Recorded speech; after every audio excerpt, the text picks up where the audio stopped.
Here's what you should know about your local housing market in this week's Market Update. Now, we're seeing some very interesting shifts in the housing market right now. I'm seeing more houses not get multiple offers for the first time in I don't know when. For the past 4 years, it's kind of become the norm. Every house is going to have a bidding war, no matter what kind of condition, no matter how it's priced. I'm seeing that change.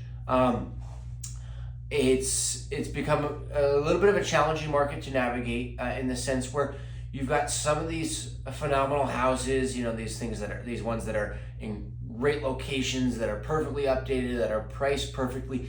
These houses are still getting these crazy bidding wars, still getting significant amount of offers, highest and best, waive everything, sell for significantly above list price. However, that is not necessarily happening with every house right now. I'm seeing many houses get only one offer. I'm seeing many houses only get 2 or 3 offers. If we looked back 4, 5, 6 years ago, speaking like this would sound crazy. The idea of a bidding war, 2019 and prior was very few and far between. And if it happened, you were looking at like 10, 20,000 above the list price. So we are seeing some sort of normalization hitting the market. But like I said, it's not every house, so it really is very important that for both buyers and sellers to make sure your expectations are managed and that your agent is able to navigate. You don't want to be going $100,000 over list price and then find out you're the only offer. However, you also don't want to come in, $10,000 above list price and find out there's 20 offers and the house is selling for $200,000 above list price. So do make sure you have proper representation. Do manage your expectations. I see too many sellers right now saying, well, I only got one offer, and being disappointed about it. Well, you're only selling one house, so you only need one offer as long as that offer is a strong offer. So let's get into the stats this week. It's going to be interesting because, like I said, as there's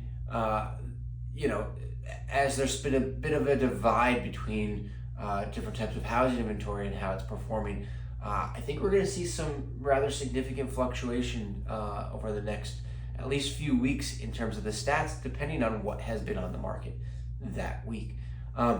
So this past week in Morristown and Morris Township, we saw 10 homes come on the market. 2 of those were in town and 8 of those were in township. 5 of those were single-family houses and 5 of those were condos or townhouses. Average list price of these homes was $787,000. Total inventory has remained steady, and we currently have 56 homes actively on the market in Morristown and Morris Township. Nice strong number. Looking to see a little bit of gains on that, but not yet. At least it is reassuring to see that hold steady, so we can see a more balanced market and fair for all. Sold homes. This past week we saw 5 homes sell. Average list price of these homes was $846,000. Average sale price of these homes was $974,000. So this past week we saw homes sell for an average of 15% above the list price. So once again, that's rather significant. And those homes were on the market for an average of 33 days. So once again, that number is rather significant. We are seeing a pretty strong divide. So I've had some buyers and sellers this past week saying, wow, I can't believe I got the house as a buyer, or seller saying, wow, I thought we'd go way over. We only got this much over list price and we only got 1 or 2 offers. But I've still got ones where I'm patiently waiting and worried that we might not get our offer accepted at over $250,000 above the list price. So a rather significant divide.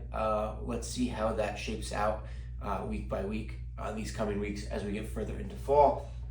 Under contract, we saw 9 homes go under contract this past week. Average list price of these homes is $939,000, and the median days on market for these homes was 16 days. So a few other things. Fall is here. We're now in October. If you are considering selling your home this winter or this coming spring, call me as soon as possible. We want to get those photos taken before the leaves change, and especially before they fall down, at least the exterior photos. Spring market typically begins around Super Bowl weekend, so you're looking at end of February, beginning of March, and we often forget that the leaves don't come on the trees and become lush until much later in the spring. So if you're planning on going on the market in early spring, which is a phenomenal idea, definitely is a good idea to have your photos taken not only with lush landscaping, but with some brighter lighting as opposed to the grays that we're going to be seeing in the coming months. On top of that, definitely, once again, make sure that you are prepared and manage your expectations. Those updates that were a nice and a little value added before have a much greater impact. A lot more of these homes that are getting significant bidding wars are the ones that are in great locations and very well updated. These buyers do not want to do any work. The ones that are not quite as updated are not getting quite that traction. And finally, Shana Tova. For those who are celebrating, wish you a very happy and sweet new year. I hope you enjoyed your festivities and time with family in the past 2 days. And everybody, I hope you enjoy your coming weekend. Catch you again next week.